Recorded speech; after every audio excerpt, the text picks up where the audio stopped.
Cooking is an excellent way to teach things like fractions and measurements. It addresses all three of the learning styles.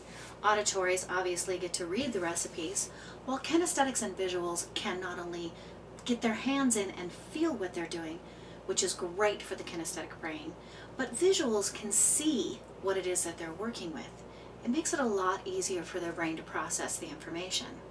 You get to work with those measuring cups that give you quarter cups, half cups, whole cups. You get to work with the measuring spoons that go down to eighths or sixteenths. It gives you a wide variety of measurements and fractions that you can work with. You can also take it one step further by adding and subtracting and multiplying and dividing fractions.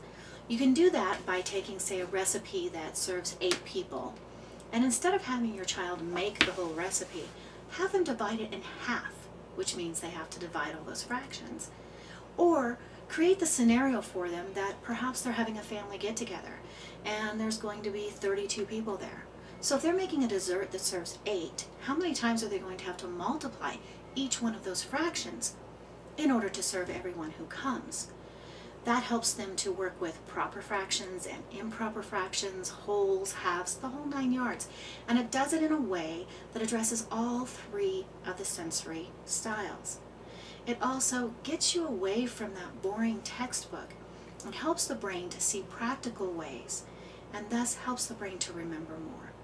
That's what we want you to do. Think outside of the house.